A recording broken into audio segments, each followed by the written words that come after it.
Fame is loud. Responsibility is heavier. But the hardest life is the one lived quietly between the two. This is not the story of Fazza as the world sees him. Strong, confident, admired, smiling from palace balconies and mountain peaks. This is the story of Fazza as he lives with himself, away from cameras, away from applause, in moments where silence speaks louder than any crowd. It is the story of a man who learned early that leadership demands strength on the outside and emotional endurance on the inside. From a young age, Hamdan bin Muhammad al-Maktoum understood that his life would never belong entirely to him. While other children imagined futures freely, his future stood waiting for him, already defined, already heavy with expectations. He did not resent it, but he felt it, every single day. The awareness did not arrive suddenly. It grew slowly, like a shadow that lengthens with the setting sun. As he matured, that shadow followed him everywhere, reminding him that he was not just living for himself, but for a nation that expected him to become something extraordinary. There were moments when he wished he could disappear into normality, not because he lacked pride in who he was, but because he longed for simplicity, the freedom to fail without headlines, to feel without judgment, to love without consequences. These thoughts never made him weak. They made him human. And it was precisely this humanity that shaped the leader he would become. As Fazza entered adulthood, his days became structured, calculated, and disciplined. Meetings replaced childhood adventures. Responsibilities replaced freedom. Decisions replaced dreams. Yet inside him, the dreamer never disappeared. He learned to carry two lives within the same body, the public leader and the private soul. Balancing the two was exhausting. Some nights, after long days of official duties, he sat alone in silence, feeling the weight of expectations pressing down on his chest. In those moments, he did not ask why life was difficult. He asked how he could become stronger without losing himself. Leadership isolated him in ways few people could understand. Surrounded by advisors, guards, and officials, he was rarely truly alone. Yet he often felt deeply solitary. He could not speak freely. He could not show uncertainty. He could not afford emotional collapse. His role demanded stability even when his heart searched for understanding. He learned that leadership is not about control, it is about restraint, about carrying pressure quietly so others can feel secure.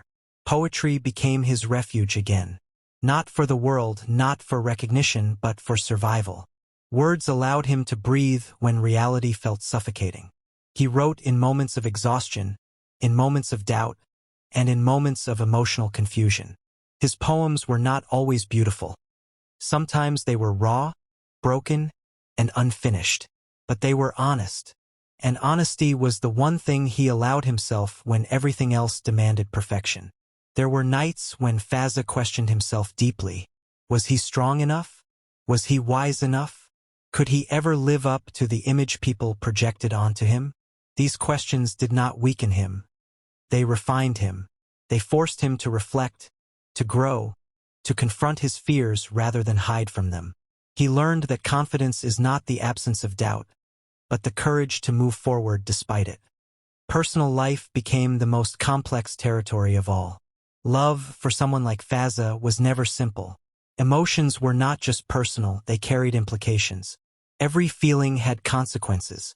Every attachment came with responsibility.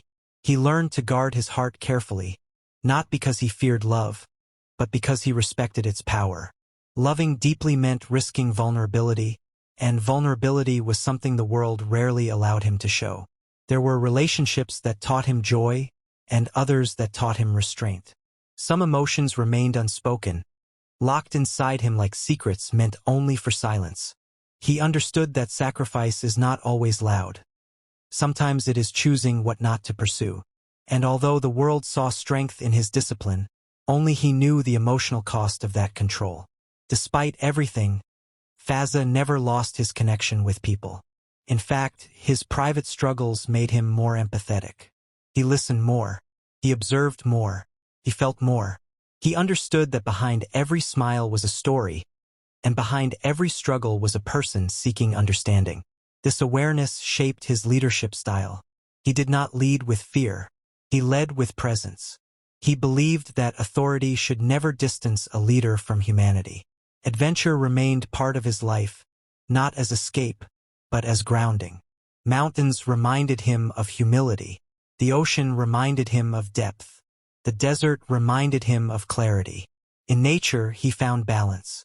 There were no expectations there, no titles, no roles. Just existence.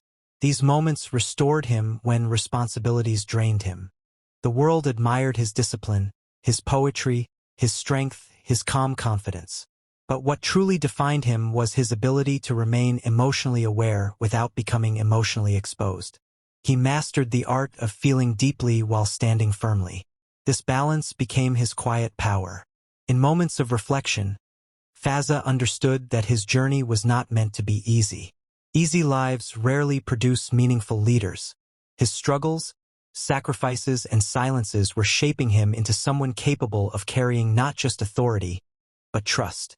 And trust, he believed, was the highest form of leadership. Today, when Fazza looks back on his journey, he does not see perfection. He sees growth. He sees moments of doubt that strengthened him. He sees emotional battles that taught him restraint. He sees sacrifices that taught him purpose. And he sees a life lived between silence and responsibility. A life that demanded everything from him, but also gave him meaning in return. This is Fazza's story. Not the story of a crown, but the story of a man who chose responsibility over comfort, purpose over ease, and depth over display. And perhaps that is why his presence feels powerful even in silence.